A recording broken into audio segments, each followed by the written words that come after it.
Duh, berat banget nih perjuangan Persib Bandung di leg pertama AFC Champions League 2. Hasil tandang kemarin tuh bener-bener ninggalin banyak PR buat Maung Bandung. Nah, kali ini kita akan bedah tuntas apa sih yang sebenarnya terjadi di lapangan? 0-3. Ya, ini dia skor akhir yang jadi mimpi buruk. 3 gol tanpa balas. Sebuah kekalahan telak di kandang lawan yang bikin jalan Persib buat lolos jadi ya super terjal. Bisa dibilang Persib dihancurkan sih sama Racaburi FC. Harapan buat masuk ke perempat final sekarang jadi tanda tanya besar. Jadi, mari kita cari tahu bareng-bareng gimana ceritanya semua ini bisa terjadi. Oke, kita mulai dari sini ya, di Stadion Racaburi. Atmosfernya jelas tegang, taruhannya tinggi banget. Ini adalah babak pertama dari pertarungan 2 leg yang sangat menentukan. Nah, ini dia nih starting line-up-nya. Tuan rumah Racaburi, mereka berani banget ya, pasang formasi super ofensif 4-1-3-2. Sementara itu Persibnya Bojan Hodak lebih main aman, pakai formasi seimbang 4-4-2. Di atas kertas sih, ini pertarungan antara tim yang mau nyerang habis-habisan lawan tim yang coba cari keseimbangan. Sekarang, ayo kita bedah momen-momen paling krusial di pertandingan ini.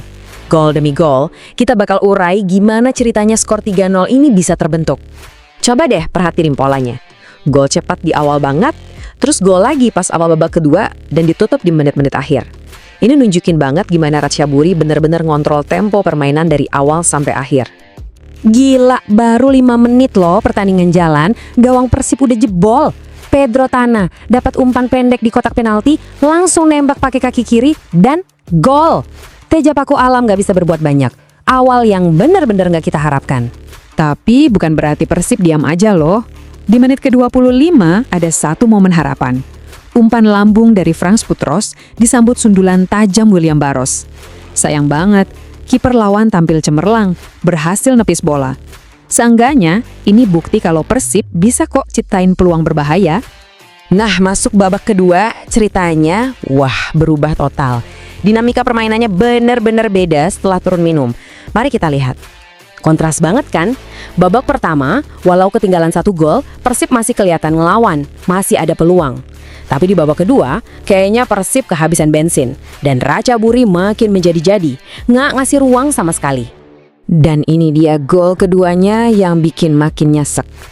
Ada umpan silang dari kanan, dan entah gimana pertahanan Persib kayaknya lengah banget. Gabriel Mutombo berdiri bebas tanpa kawalan sama sekali, dan dengan gampang nyundul bola masuk gawang. Defisit jadi 2 gol, tekanan makin berat. Akhirnya paku terakhir di peti mati Persib di pertandingan ini datang di menit ke-84. Siapa lagi kalau bukan Pedro Tapna. Dia lolos dari jebakan offside setelah dapat umpan terobosan dan dengan tenang menaklukkan kiper pakai kaki kanannya. 3-0, kemenangan mutlak buat tuan rumah. Jadi setelah skor telak 3-0 ini, pertanyaannya adalah, emang separah apa sih tugas Persib di leg kedua nanti? Ini bukan lagi sekedar tugas berat, ini udah kayak misi yang hampir mustahil. Pertanyaan ini nih yang pasti ada di kepala semua bobotoh sekarang. Masih bisa nggak sih? Mungkin nggak sih keajaiban itu terjadi?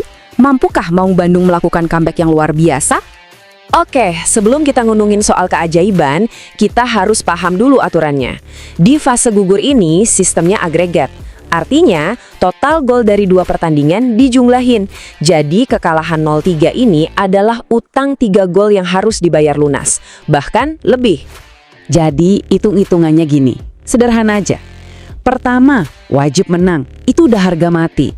Kedua, menangnya harus gede banget, yaitu dengan selisih minimal 4 gol. Misalnya menang 4-0, baru deh Persib bisa lolos. Berat kan? Nah, sekarang semua mata, semua doa, semua harapan tertuju pada satu tempat, Bandung. Faktor tuan rumah bakal jadi satu-satunya harapan terbesar. Coba deh lingkari kalender kalian, 18 Februari di Stadion Gelora Bandung Lautan Api. GBLA bakal jadi saksi bisu.